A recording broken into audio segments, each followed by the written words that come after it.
ایک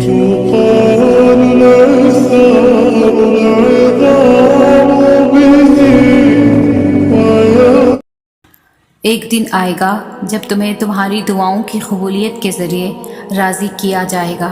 ایک دن آئے گا جب تمہیں تمہارے صبر کا اجر ملے گا۔ ایک دن آئے گا جب تمہیں تمہاری تڑپتی ہوئی پکار کا جواب ملے گا۔ ایک دن آئے گا جب تمہارے دل کو خوشی کا پیغام سنایا جائے گا۔ ایک دن آئے گا جب تمہارے ہر غم کا آنسو خوشی میں تبدیل ہو جائے گا۔ ملے گا تمہیں تمہاری دعاؤں کا جواب، بس تھوڑا صبر اور۔ ملے گا تمہیں تمہارے صبر کا اجر، بس تھوڑا صبر اور۔ ملے گا تمہیں تمہارے ہر درد کا علاج، بس تھوڑا صبر اور۔ ملے گا تمہیں تمہاری روتی ہوئی آنکھوں کو سکون میں، بس تھوڑا صبر اور۔ ملے گا تمہیں تمہاری خواہش سے بہت بہتر، بس تھوڑا صبر اور۔ آنسو لیکن کس بات کی وجہ سے؟ کیا اللہ تعالیٰ کے وعدے پر یقین نہیں؟ کیا تم جانتے نہیں کہ یہ آزمائش وقتی ہے؟ کیا تم جانتے نہیں کہ اللہ تعالیٰ کو روتی ہوئی آنکھوں سے مانگنا بہت پسند ہے؟ کیا تم جانتے نہیں اس نے تمہیں آزمائش میں ڈالنے سے پہلے اس کا حل بنایا ہے؟ کیا تم جانتے نہیں کہ وہ تمہارے دل کی ہر دعا سے واقف ہے؟ کیا تم جانتے نہیں یوں ہی رو رو کے دعا کرنا تمہیں اللہ تعالیٰ کے کن کی جانب کھینچ رہا ہے؟ کیا تم جانتے نہیں تہجد تمہارے پاس مکمل قبولیت کا ذریعہ ہے؟ کیا تم جانتے نہیں جو تم سے دور کیا گیا ہے وہ یقیناً تمہارے حق میں بہتر ہی نہیں تھا؟ کیا تم جانتے نہیں اللہ تعالیٰ اگر بہتر لیتا ہے تو بہترین سے نوازتا بھی ہے؟ خاموش لبوں کی پکار سن لیتا ہے، وہ سجدوں میں رونے والوں کی بات مان لیتا ہے۔ اگر تم مانگنا بھول بھی جاؤ تو وہ پھر بھی عطا کر دیتا ہے۔ وہ اگر جو تم گرنے لگو تو وہ فوراً سے تھام لیتا ہے۔ وہ تم لاکھ غلطیاں کر لو پھر بھی معاف کر دیتا ہے۔ تم جو اس کی رضا میں راضی ہو جاؤ تو وہ تمہیں تمہاری رضا دے دیتا ہے۔ وہ تمہیں تہجد کے ذریعے قبولیت کی خوشخبری دیتا ہے۔ وہ ذرا سی دیر انکار نہیں ہے، تمہیں محض اپنے قریب کرتا ہے۔ وہ جو دعا لبوں پر لا سکتا ہے وہ اس دعا کو قبول بھی تو کر سکتا ہے۔ وہ اتنے درد کے باوجود بھی اگر تم صبر کر رہے ہو تو یقیناً تمہیں اجر دینے کے لیے چن لیا گیا ہے۔ گھبراؤ نہیں، تمہیں عارضی نہیں بلکہ حقیقی سکون کے لیے چن لیا گیا ہے۔ تم جو کہتے ہو کہ آخر میں ہی کیوں، تو جان لو تمہیں اللہ تعالیٰ کی دوستی کے لیے چن لیا گیا ہے۔ جو پروردگار پہاڑوں پر چلنے والی چیونٹیوں کے قدموں کی آہٹ سے واقف ہے، وہ پروردگار کیسے تمہارے سجدوں میں لی جانے والی سسکیوں سے ناواقف ہوگا؟ اگر تمہاری زندگی میں بھی بے شمار طوفان ہیں تو پریشان مت ہو۔ زندگی میں آنے والا ہر طوفان سزا نہیں ہوتا۔ کچھ طوفان ہمیں کامیابی کی طرف لے کر جانے کے لیے آتے ہیں۔ کیا تم بھول گئے واقعہ حضرت نوح علیہ السلام کا؟ جب درد حد سے بڑھ جائے، جسم بے بس اور بے جان ہو جائے، یہاں تک کہ نماز بھی نہ پڑھنے کا دل کر رہا ہو تو محض حاضری لگا لیا کرے اور بتایا کرے اللہ تعالیٰ کو کہ آپ کی محبت میں آیا ہوں۔ سنو جب چاروں طرف کچھ نہ نظر آئے، جب سب راستے بند نظر آئے، جب ساتھ سب چھوڑ جائے، تم پھر بھی صبر کرتے رہنا جو بھی ہو جائے، کیونکہ جب سب کچھ ناممکن لگنے کے بعد بھی تم صبر کرتے ہو تب بنتے ہیں کن کے ذریعے، تب ملتا ہے تہجد کی نمازوں کا اجر۔ سنو تم دعا کرنا کسی بھی حالت میں مت چھوڑنا اور یقین کے ساتھ مانگنا، کیونکہ وہ ہر حال میں دے گا۔ صبر کرنا اور پھر دیکھنا، یوں تمہاری دعاؤں کا جواب کن کی صورت میں دے گا۔ اور جب لگاتار دعائیں عرش کے در کھٹکھٹاتی ہے تو وہ تو 70 ماؤں سے زیادہ پیار کرنے والا رب مہربان ہو ہی جاتا ہے۔ وہ تمہارے تمام بے سکون راتوں کا گواہ ہے، اور اس نے تمہارے ان بے شمار دعاؤں کا بھی حساب کر رکھا ہے جو تم نے اس کے سوا کسی سے نہیں کہی۔ وہ تمہیں برے وقت سے اس لیے گزارتا ہے تاکہ تم اچھے وقت میں بھی اسے یاد رکھ سکو۔ فکر نہ کرو، تمہارا یوں نمازوں میں رونا ضائع نہیں جائے گا۔ کیا تم جانتے نہیں اللہ کی مدد بس قریب ہے؟ دیکھنا جلد ہی وہ تمہیں تھام لے گا اور تمہاری سب دعاؤں پر کن کہہ دے گا۔ دعاؤں میں بہت طاقت ہوتی ہے، اور جب تم سچے دل سے اللہ سے مانگتے ہو تو کبھی تمہیں مایوس نہیں کرتا، کیونکہ تمہارا رب بہت باعزت ہے اور اس کو حیا آتی ہے تمہیں خالی ہاتھ واپس لوٹاتے ہوئے۔ جب تم اس سے رحم مانگتے ہو، دعا کرتے رہنا، رکنا مت، کیونکہ وہ آزماتا انہی کو ہے جن سے وہ محبت کرتا ہے۔ تو پھر یہ آزمائش سزا کیسے ہو سکتی ہے؟ یہ تو تحفہ ہے۔ اس نے اپنی محبت کے لیے تمہیں چنا ہے۔ اس کی ذات پر توکل رکھو اور صبر کے ساتھ انتظار کرتے رہو، اور وہ تمہاری دعاؤں کو رد کر دے، ایسا تو ممکن ہی نہیں۔ جب تمہارے پاس کچھ بھی باقی نہ رہے، تبھی یہ یقین رکھنا کہ تمہارے پاس اللہ ہے۔ تمہاری تہجد کی دعا ہی تمہارے لیے ایسے راستوں کا ذریعہ بنے گی جو تمہیں قبولیت کے اس مقام تک لے جائے گا جہاں تم دیکھو گے انہیں اپنا مقدر بنتے، جن کا ملنا تمہیں ناممکن لگتا تھا۔ تم کسی شخص کے اندر کسی کی حقیقت کو کبھی نہیں جان سکتے۔ تم کو کیا خبر یہ مسکرانے والا اللہ کے روبرو کتنا روتے ہوں گے؟ کچھ تو بات ہے جو تمہارا دل ایک ہی دعا پر رکا ہوا ہے۔ کچھ تو بات ہے جو تم یوں صبر کرتے جا رہے ہو۔ کچھ تو خاص رکھا ہے اللہ نے جو تم تہجد کی نماز تک جا پہنچے ہو۔ جب بات تہجد تک جا پہنچے تو پھر ناممکن کچھ بھی نہیں رہتا، وہ بھی حاصل ہو جاتا ہے جس کی امید بھی نہ ہو۔ دعاؤں میں سکون ملنے لگے تو سمجھ جاؤ دعائیں قبول ہو گئیں، کیونکہ ان دعاؤں میں اللہ تعالیٰ کی رضا ہوتی ہے۔ جب دعاؤں اور سجدوں میں آنسو بہنے لگے تو قبولیت کے سمندر میں ہلچل ہونے لگتی ہے۔ صبر مشکل ہے، بہت مشکل، لیکن اس کا صلہ بے حد خوبصورت ہے۔ ابھی نہ صحیح، مگر تمہاری دعاؤں کا جواب جب بھی آئے گا کن سے خالی نہیں آئے گا۔ تمام دعائیں قبول ہوں گی، یہ وعدہ ہے تم سے۔ اللہ تعالیٰ کا یہ دیر تو محض تمہاری بہتری کے لیے ہے، لیکن وہ بھولتا نہیں، نہ تمہاری دعاؤں کو اور نہ اپنے وعدوں کو۔ اس کے روبرو بہائے گئے تمہارے ہر ایک اشک وسیلہ بنا دے گا۔ جلد ہی وہ کن فرما دے گا اور تمہارے بکھرے ہوئے وجود کو سمیٹ لے گا۔ وہ رب جو تمہیں بن مانگے سب کچھ عطا کرتا ہے، تمہاری ضروریات کو پورا کرتا ہے، تو یہ کیسے ہو سکتا ہے جب تم کچھ مانگو اور وہ عطا نہ کرے؟ خاص کر کے تہجد جیسی لاڈلی نماز میں جب تم اپنی نیند کو قربان کر دو اللہ تعالیٰ سے ملاقات کے لیے، اللہ تعالیٰ اس دل کو کبھی مایوس نہیں کرتا جو دل ٹوٹنے کے بعد بھی اللہ تعالیٰ کی رضا میں راضی رہتا ہے اور صبر کے ساتھ کن کا انتظار کرتا ہے۔ تم بس اللہ تعالیٰ کو تہجد کی تاریکیوں میں مناؤ، پھر دیکھنا وہ تمہیں کن کی صبح سے نواز دے گا۔ جب درد کی وجہ سے زبان سے الفاظ بھی نہ نکلے تو بس اللہ تعالیٰ کے سامنے خاموشی سے رو دینا، وہ تو دلوں کے حال تک سے واقف ہے۔ وہ ذات تمہارے الفاظ کی محتاج نہیں۔ کچھ لوگ بہت خاص ہوتے ہیں، جب ان پر درد یا تکلیف آتی ہے تو صبر کرتے ہیں اور نماز سے مدد لیتے ہیں۔ ایسے لوگ اپنا درد کسی کو نہیں بتاتے۔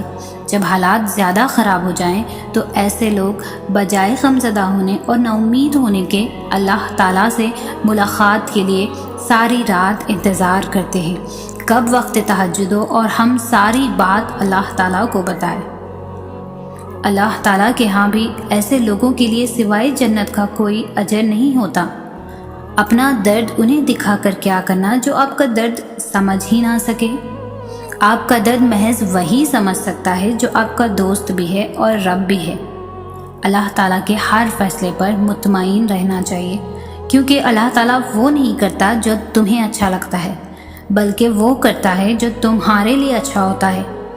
تمہیں لگتا ہے وہ تمہیں یوں دکھ میں اکیلا چھوڑ دے گا؟ تمہیں لگتا ہے اس تک تمہارا رونا اور فریاد کرنا نہیں جا رہا؟ تو ایسا بالکل بھی نہیں ہے۔ وہ جانتا ہے تم کس تکلیف سے گزر رہے ہو۔ بس وہ دیکھنا چاہتا ہے کہ اس کا بندہ آزمائش میں پورا اترتا ہے کہ نہیں۔ جب یہ آزمائش گزر جائیں گی تو وہ تمہیں وہ سب عطا کرے گا جو تم مانگتے ہو۔ ساری بات کامل یقین کی، ورنہ اگر دعا رد ہی کرنی ہوتی تو اللہ تعالیٰ کبھی دعا کا نہ کہتا۔ تمہارا ایک ہی دعا کے لیے تہجد تک جانا بے وجہ نہیں۔ تم یقین کے ساتھ مانگو، دیر ہو سکتی ہے لیکن انکار نہیں۔ وہ عطا کرے گا، کیونکہ وہی عطا کر سکتا ہے۔ اللہ تعالیٰ سب جانتا ہے کہ آپ کے ساتھ کیا ہو چکا ہے اور کیا ہو رہا ہے، بس صبر کرنا سیکھ لیں۔ جب آپ اللہ تعالیٰ کی رضا کے لیے صبر کرنا سیکھ لیتے ہیں تو اللہ تعالیٰ بھی آپ کو سب عطا کر دیتا ہے جس کے لیے آپ رو رہے ہیں۔ جو چیز جتنی ناممکن ہوتی ہے اتنی ہی ممکن بھی ہوتی ہے، لیکن کون جانے ہم ذرا سی دیر دیکھ لیں تو بس انکار سمجھ لیتے ہیں۔ صبر اور دعا کی ضرورت ہے، پھر تم دیکھو گے اس دیر کے بعد کن فرما دیا جائے گا اور تمہاری من پسند چیز کو تمہیں عطا کر دیا جائے گا۔ اللہ تعالیٰ کو پتہ ہے، اللہ تعالیٰ کو پتہ ہے تمہیں کب کیا اور کیوں چاہیے۔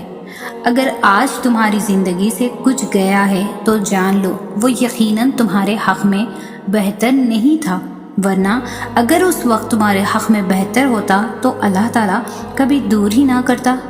تم یقین رکھو وہ اللہ ہے نا، ناانصافی نہیں کرے گا، جو کرے گا انشاءاللہ بہترین کرے گا۔ تہجد کے سجدوں سے نصیب بدل جاتا ہے۔ جب دل میں خیال ڈالنے والا بھی اللہ ہے تو مقدر میں لکھے گا بھی وہی آزمائش۔ جب آزمائش دینے والا اللہ ہے تو آزمائش سے نکالے گا بھی وہی۔ جس نے راستوں کو دشوار کر کے تمہیں دکھایا ہے منزل کو حسین بنائے گا بھی وہی۔ جس نے تمہارے دل کو آج صبر کرنا سکھا دیا تو پھر صبر کے انعام سے نوازے گا بھی وہی۔ جس نے دعا مانگنے کی توفیق دی ہے تو اس دعا کو قبول کرے گا بھی وہی۔ جس نے تہجد کا سجدہ نصیب کیا ہے تو نصیب کو 4 چاند لگائے گا بھی وہی۔ جس نے تمہارا نصیب لکھا ہے دعا سے نصیب کو تمہاری مرضی سے بدلے گا بھی وہی۔ جس نے لاکھ دشواریوں کے بعد بھی خیال دل سے نہیں نکلنے دیا اس دعا پر کن کی مہر لگائے گا بھی وہی۔ ہار مت مانو کیونکہ تمہارا تہجد کا سجدہ معجزوں کے بہت قریب ہے۔ عطا کے ذریعے مختلف ہو سکتے ہیں مگر اللہ دعائیں کبھی بھی رد نہیں کرتا۔ اللہ جانتا ہے تم کب سے جھولی پھیلائے اسے منا رہے ہو۔ تہجد میں بہنے والا تمہارا ہر آنسو اللہ سے تمہاری دعاؤں پر کن کہنے کی سفارش کرتا ہے۔ اللہ کی مدد ایسے وسیلوں سے آئے گی جہاں سے تمہارا خیال بھی نہیں گزرتا۔ اللہ تمہاری دعاؤں کو قبولیت کے ایسے رنگ عطا کرے گا کہ تمہارے صبر میں گرے ہر آنسو کا حق ادا ہو جائے گا۔ فاصلہ تمہارا اللہ سے ہے، اللہ کا تم سے نہیں۔ ہو سکتا ہے جس کو تم اختتام سمجھ رہے ہو اللہ اس کو نیا آغاز بنا دے۔ ہو سکتا ہے یہ انتظار مہلت ہو تاکہ تم اسے راضی کر سکو۔ ہو سکتا ہے دیری اصل میں ناممکن سے ممکن تک پہنچنے کا مختصر سا راستہ ہو۔ تڑپا کے تمہیں خود کے سامنے لا کھڑا کرنا بے وجہ تو نہیں۔ اللہ کا تمہیں تمہاری من پسند چیز سے آزمانا بے وجہ تو نہیں۔ تہجد میں اچانک سے آنکھ کا کھل جانا بے وجہ تو نہیں۔ سجدوں میں سکون کا ملنے لگ جانا بے وجہ تو نہیں۔ اپنے عیبوں کا پتہ لگ جانا بے وجہ تو نہیں۔ گناہوں سے دل کا اٹھ جانا بے وجہ تو نہیں۔ اس کی رضا میں تمہارے دل کا راضی ہونے لگ جانا بے وجہ تو نہیں۔ اس کا تمہیں اپنے یوں نزدیک لے آنا بے وجہ تو نہیں۔ اس کی یاد میں دل کا قرار ملنے لگ جانا بے وجہ تو نہیں۔ ہر مشکل کے بعد آسانی ہے اس کا یہ وعدہ بے وجہ تو نہیں۔ وہ دیکھتا ہے تمہیں درد کے مارے اس کا نام پکارتے ہوئے۔ وہ دیکھتا ہے تمہیں یقین سے دعا کے لیے ہاتھ اٹھاتے ہوئے۔ وہ دیکھتا ہے تمہیں مشکل حالات میں مسکراتے ہوئے۔ وہ دیکھتا ہے تمہیں صبر کی راہ پر چلتے ہوئے۔ وہ دیکھتا ہے تمہیں تڑپ کے طویل سجدے کرتے ہوئے۔ وہ دیکھتا ہے تمہیں اس کی رضا میں اپنی رضا قربان کرتے ہوئے۔ بس اللہ کے چاہنے کی دیر ہے، تم دیکھو گے عرش سے تمہارے صبر کا صلہ آتے ہوئے۔ تم دیکھو گے تمہاری ادھوری کہانی مکمل ہوتے ہوئے۔ تم دیکھو گے تمہارے یقین سے اللہ کے معجزوں پر راضی کرتے ہوئے۔ کتنا پرسکون اس کی یاد کا لمحہ ہوگا، سلگتی روح وقت تہجد اور اس کی یاد کا جو نظارہ ہوگا، شب تاریک میں اس کی یاد کا جو پہر ہوگا، تڑپ کر اس کو اسی سے مانگنے کا جو مزہ ہوگا۔ محبت کی کہانی سناتے وقت تہجد اس کا پہلے آسمان پر جو آنا ہوگا، سب ہار کر اس کو پا لینے کا جو مزہ ہوگا، چند آنسوؤں سے اس شان والے کو منانے کا جو رتبہ ہوگا، اس کو شہرک سے بھی قریب پا کر جو سکون ہوگا، زار زار روتے ہوئے آنکھوں کو دیکھ کر اس کی رحمت کا تھام لینے کا جو ارادہ ہوگا، اور پھر ہر دعا پر کن کہہ دینے کا اس رب کا جو وعدہ ہوگا۔ جو کہانی تہجد تک پہنچا دی جائے پھر وہ کبھی ادھوری نہیں رہتی۔ تہجد کے خاموشی میں زار زار رونے کا شور اس رب کو راضی کر لیتا ہے۔ وقت تہجد جب آنکھ کھل جائے تو سمجھ لینا اس سے ملاقات کا بلاوا آ چکا ہے۔ میرا اللہ اس کی تعریف کرتا ہے جو اس کی محبت میں اپنے بستر سے جدا ہو جاتے ہیں۔ وہ تمہیں چن لیتا ہے، تم سے بھی زیادہ اسے تم سے ملنے کا انتظار ہوتا ہے۔ جس کے نصیب میں تہجد کا سجدہ لکھ دیا جاتا ہے، اس کے نصیب میں اللہ کا پیار لکھ دیا جاتا ہے۔ راتیں اگر اللہ سے بات کرتی ہوئی گزرنے لگے تو نیند نہ آنا بھی نعمت ہوتی ہے۔ ایسی تکلیف بھی نعمت جو رب العالمین کی طرف متوجہ کر دے۔ کبھی کبھی انسان پر ایسے حالات آتے ہیں کہ وہ خود کو بے بس محسوس کرتا ہے، تنہا اور بہت تنہا۔ تب وہ چاہتا ہے کہ وہ کوئی انسان ہو جو اس کا بوجھ ہلکا کرے، اسے سنے، اسے سمجھے اور پھر اسے بتائے کہ وہ کیسے ان حالات سے نکل سکتا ہے۔ ہر انسان چاہتا ہے کہ اس کی زندگی میں کوئی ایسا ہو، جب حالات اس پر تنگ ہو جائیں تو کوئی آئے اور اسے ان حالات سے نکال لے، کوئی آئے جو اس کی مدد کرے، اسے احساس دلائے کہ وہ اس دنیا میں اکیلا نہیں ہے۔ اور جب ہماری یہ خواہش پوری نہیں ہوتی تو ہم مایوس ہونے لگ جاتے ہیں۔ دنیا میں انسانیت نام کی کوئی چیز نہیں رہی کہہ کر خود کو مطمئن کر دیتے ہیں، لیکن کبھی آگے بڑھ کر خود وہ انسان بننے کی کوشش کیوں نہیں کرتے جیسا ہم دوسروں کو دیکھنا چاہتے ہیں؟ دنیا میں نہ جانے کتنے ایسے ہیں جو اب کسی ایسے شخص کی تلاش میں ہیں۔ تم مظلوم ہی کیوں بننا چاہتے ہو؟ تم آگے بڑھ کر بازی کیوں نہیں پلٹنا چاہتے؟ تم کیوں حالات سے ہارنے لگے ہو؟ تم اٹھو، کسی کا کاندھا تلاش کرنے کے بجائے پیشانی زمین پر رکھ دو اور خود کو ہلکا کر لو۔ اللہ سے تعلق جوڑ لو اور اسے اتنا مضبوط کر لو لوگوں کے دلاسوں کی ضرورت ہی نہ پڑے۔ جب سنبھل جاؤ تو یہ مت بھولنا بلکہ اپنا وقت یاد رکھنا، اور وہ لوگ جو اب بھی اس حال میں ہیں انہیں اللہ کا ساتھ جوڑنے والے بنو، لیکن خود کی ذات کو بیچ میں حائل نہ رکھو۔ نکل جاؤ، تم دیکھو گے کہ دوسروں کی امید بننا مایوس ہونے سے بہت اچھا ہے۔ اگر تم اس دنیا میں انسانیت پیدا کرنا چاہتے ہو تو حصہ تمہیں خود ڈالنا ہوگا۔ تمہیں خود آگے بڑھ کر پھولوں کو چننا ہوگا اور ایک گلدستہ بنانا ہوگا تاکہ یہ پھول اوروں کی رہنمائی کا ذریعہ بنے، اور یہ ایک ایسی لڑی بن جائے کہ جو بہت لمبی اور ہر ضرورت مند تک اس کا میسج پہنچ سکے۔ ہر انسان کا رزق طے ہے، اور کوئی بھی انسان اپنے حصے کا رزق پورا کیے بغیر اس دنیا سے تو نہیں جائے گا۔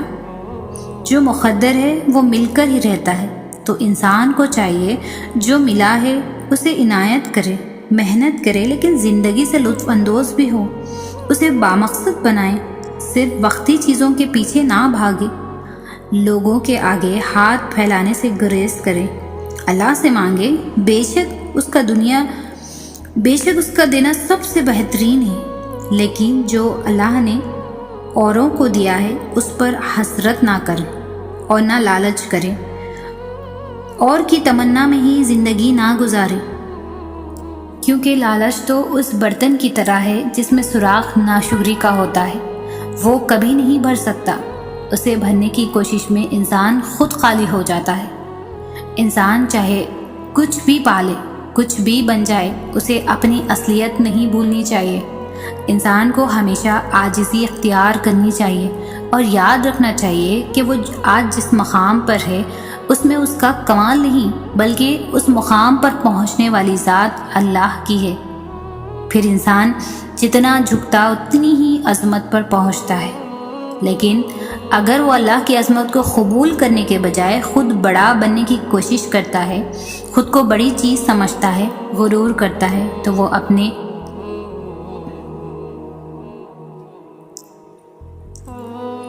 تاکہ وہ جان لے کہ اگر انسان خود اپنی حقیقت کو بھول جائے تو اللہ اسے اس کی اصلی حقیقت بھی کروا سکتا ہے۔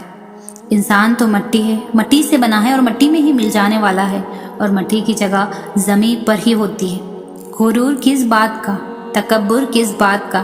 جو دیا ہے اللہ نے، اللہ کا فضل ہے، اگر نہ بھی دے تو اس پر سوال نہیں کیا جا سکتا، اور کہاں اس کا دیا ہوا، لیکن تم اس جیسا بننے کی کوشش کرنے لگتے ہو، تم خود کو بڑا ماننے لگتے ہو۔ وہ تمہاری رسی دراز کرتا ہے تو تم خود کو حق پر سمجھنے لگتے ہو، لیکن جب وہ اس رسی کو کھینچتا ہے تو انسان جان ہی لیتا ہے کہ وہ کیا ہے، لیکن افسوس اس وقت جاننا اسے فائدہ نہیں دیتا۔ اللہ تعالیٰ جب کسی انسان کو کسی خاص مقصد کے لیے چن لیتا ہے تو اسے آزمائش کی چکی پر گزارا جاتا ہے۔ بعض اوقات آزمائشیں اتنی سخت ہوتی ہے کہ انسان کو لگتا ہے کہ اب شاید وہ اس کا بوجھ برداشت نہیں کر پائے گا، لیکن انسان کو یاد رکھنا چاہیے اللہ تعالیٰ کسی انسان کو اس کی طاقت سے زیادہ تو نہیں آزماتا۔ پھر جب انسان کو وہ سکھا دیتا ہے جو مطلوب ہوتا ہے تو حالات بدل جاتے ہیں، اور انسان کو اتنا نواز دیا جاتا ہے کہ وہ گزرے وقت کی تلخیوں کو بھول جاتا ہے۔ وہ پہلے سے اتنا بہتر انسان بن چکا ہوتا ہے کہ وہ اس بات پر بھی شکر گزار ہو جاتا ہے کہ اس پر برا وقت آیا، اور وہ جان لیتا ہے کہ برا وقت ایک بہت اچھا استاد ہوتا ہے۔ برا وقت تب ایک نعمت بھی ہوتا ہے جب یہ انسان کو اس کے رب سے جوڑ دیتا ہے اور انسان کی زندگی کے مقصد کو مکمل کر دیتا ہے۔ اللہ تعالیٰ فرماتا ہے کہ جب کوئی مشکل آئے تو تم صبر اور نماز سے مدد لیا کرو، لیکن یہ کوئی آسان کام تو نہیں۔ جسمانی عبادتوں میں سے سب سے مشکل نماز ہے، جبکہ روحانی عبادتوں میں سب سے مشکل صبر ہے۔ یہاں سکھایا جا رہا ہے کہ ہاتھ پر ہاتھ رکھ کر نہ بیٹھو۔ اگر تم چاہتے ہو کہ اللہ کی مدد تمہارے لیے آئے تو تمہیں بھی کچھ کوشش کرنی ہوگی، اور ساتھ یہ بھی بتا دیا گیا ہے کہ یہ مشکل کام ہے، لیکن ان کے لیے نہیں جو دل سے اللہ کی طرف جھکتے ہیں۔ جب مشکل آتی ہے تو جہاں انسان کی حقیقت کھلتی ہے وہاں انسان پر اپنے اللہ کی تخلیقی حقیقت بھی کھل جاتی ہے۔ اگر تمہیں اللہ کے یہ احکام بھاری نہیں لگتے تو یقین مانو تم بہت خوش قسمت ہو، کیونکہ تمہارے لیے اللہ کی مدد بس آنے ہی والی ہے۔ یہ وقت تو گزر ہی جائے گا، لیکن اس میں کیے گئے تمہارے اعمال باقی رہیں گے۔ تمہارا رب تمہارے وقت بدلنے پر قادر ہے، لیکن کیا تم اپنے کیے گئے اعمال بدلنے پر قادر ہو؟ چلو مان لیا تمہاری زندگی میں کچھ بھی تمہاری مرضی کا نہیں ہو رہا، جو تم نے چاہا تمہیں نہیں ملا، تم نے بہت کوشش کی، بہت دعا کی، بہت تڑپ کر اور لگن سے مانگا، لیکن پھر بھی تمہاری من پسند چیز ادا نہیں کی گئی۔ لیکن کیا تمہیں یقین ہے کہ جو تم نے مانگا ہے تمہارے حق میں بہتر ہے؟ کیا تمہیں اس کی حکمت اور مصلحت میں شک ہے؟ جو تمہیں 70 ماؤں سے بھی زیادہ پیار کرتا ہے، کیا تمہیں لگتا ہے کہ تم اپنے لیے اس سے بہتر فیصلہ کر سکتے ہو؟ اگر نہیں تو تم اس کی رضا میں راضی کیوں نہیں ہو جاتے؟ کیا پتا جو تم مانگ رہے تھے وہ آگ ہو، اور جو تمہیں عطا کرنا چاہتا ہے وہ بہترین اور بے مثال ہو۔ تمہیں بس اس کی رضا میں راضی رہنا سیکھنا ہوگا۔